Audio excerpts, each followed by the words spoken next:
warahmatullahi wabarakatuh. Kembali berjumpa dengan saya Ersun Arif dari Forum News Network. Hari ini hari Selasa tanggal 6 Juli 2021, PPKM darurat memasuki hari keempat dan Indonesia kembali mencatat rekor soal penambahan jumlah orang yang terpapar virus corona. Hari ini tercatat ada 31.189 orang yang positif COVID.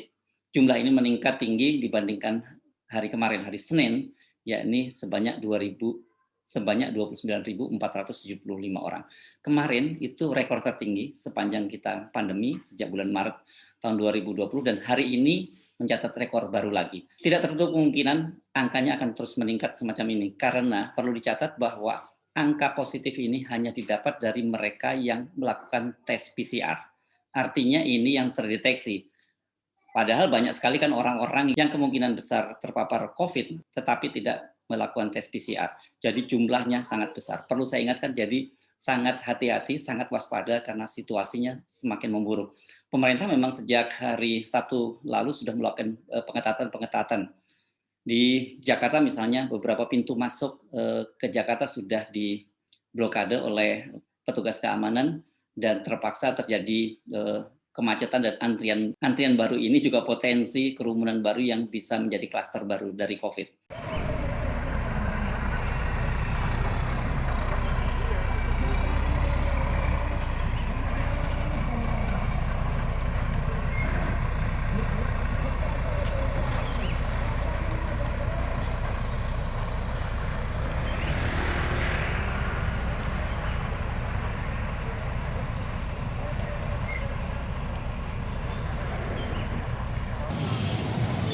Makin siang makin ramai, bantuan datang lagi, bantuan TNI untuk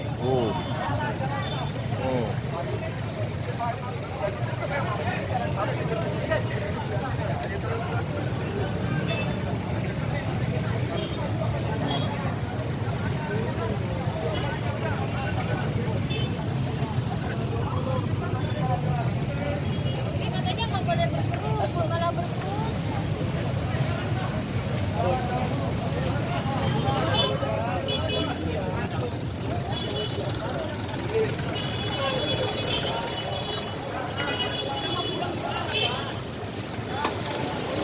Di luar pintu-pintu masuk Jakarta yang dijaga ketat oleh petugas keamanan, Pemprov DKI juga melakukan inspeksi ke sejumlah tempat di perkantoran. Yang cukup mengejutkan, hari ini Gubernur DKI mendapati ada perkantoran yang tetap buka dan apa boleh buat akhirnya Gubernur DKI langsung melakukan penyegelan. Kenapa dilanggar? Untuk yang masuk ke PPKM. Kenapa aturan dilanggar?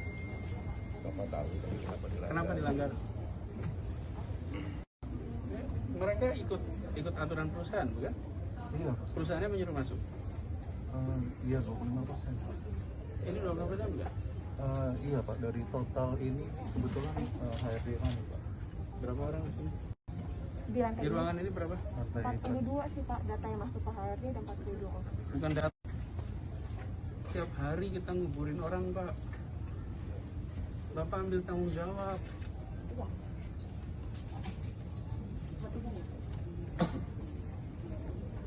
Semua buntung, Pak. Nggak ada yang untung, Pak. Jangan seperti begini. Apalagi ibu hamil masuk. Ibu hamil kalau kena COVID mau melahirkan paling susah. Pagi ini saya terima satu ibu hamil meninggal. Kenapa? Karena memang jadwalnya dari mana HRD-nya? Mana yang dari mana? Hari ini HRD-nya tadi lagi itu bukan soal pelanggaran aturan.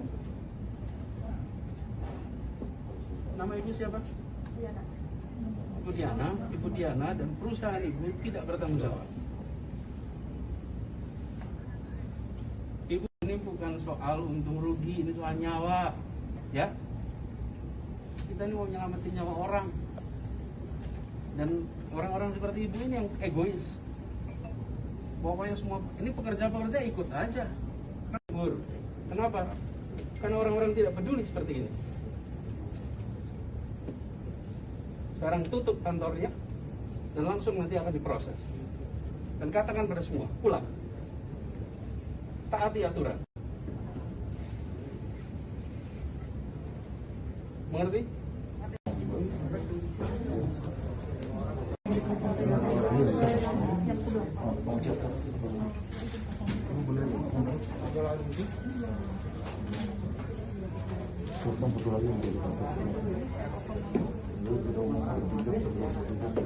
Tadinya orang pasti banyak yang menduga bahwa literasi kesehatan, pentingnya menjaga kesehatan, pentingnya lakukan pembatasan pergerakan, tidak lagi masuk ke kantor itu hanya terjadi pada kelas bawah. Nah, kalau kelas bawah ini kan kita bisa maklumi karena memang mereka itu bekerja hari ini dan untuk makan hari ini. Tetapi untuk pekerja kantoran seperti yang tadi ditemukan oleh Gubernur Anies Baswedan ini memang membuat kita bisa geleng-geleng kepala. Assalamualaikum warahmatullahi wabarakatuh. Untuk seluruhnya masyarakat Jakarta, hari ini hari Selasa tanggal 6 Juli, kita baru saja melakukan inspeksi. Ada hal yang perlu kita renungkan sama-sama. Saya tadi mendatangi bersama dengan kepolisian, tim Dinas Tenaga Kerja, kantor-kantor di Gedung Pencakar Langit Jakarta. Di lantai 43, semuanya adalah orang-orang yang sangat terdidik.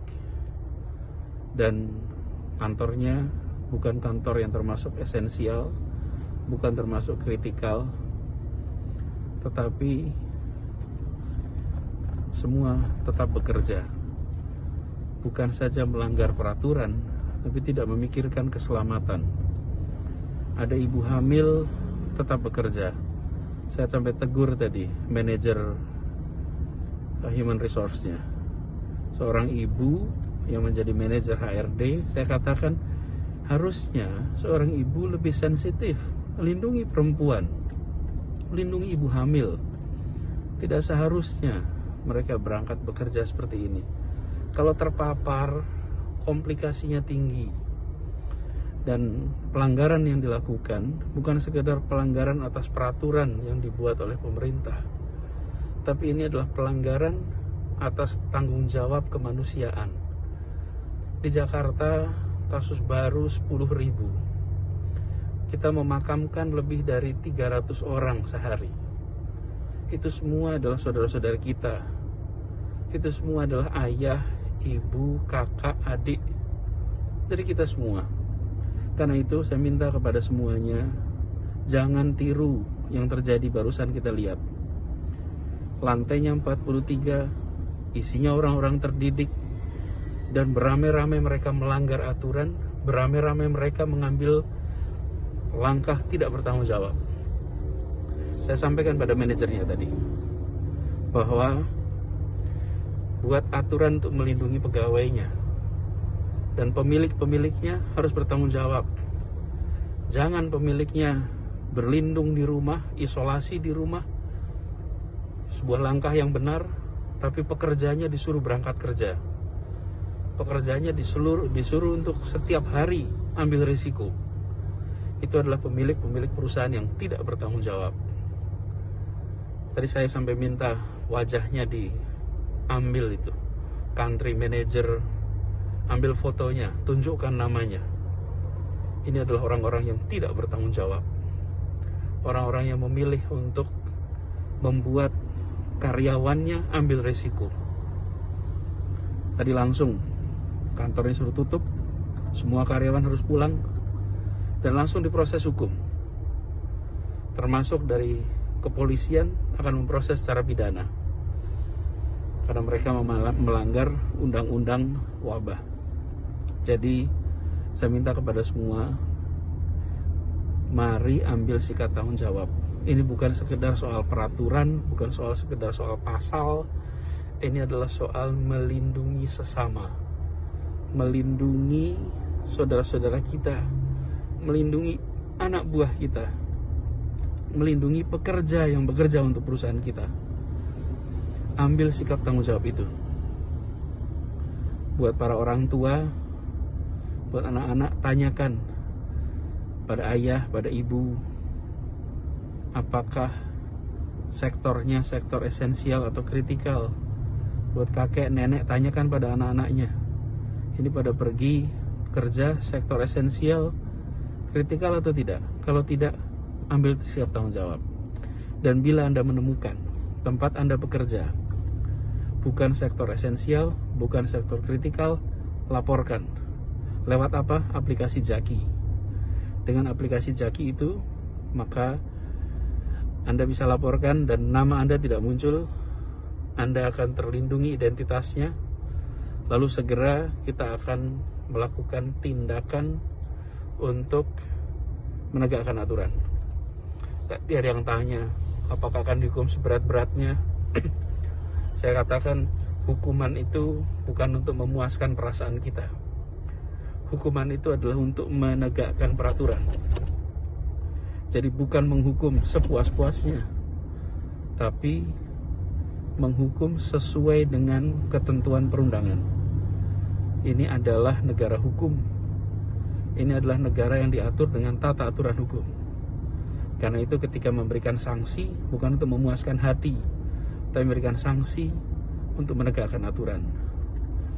Karena itu saya minta kepada semua, sekali lagi, jadilah pribadi-pribadi yang mentaati hukum, bukan sekedar mentaati penegak hukum. Jadilah pribadi-pribadi yang ikut melindungi saudara-saudara kita. Jangan justru membuat saudara-saudara kita berisiko terpapar. Mari kita jalani ini dengan keseriusan. Insya Allah ini bisa mempercepat masa sulit untuk selesai.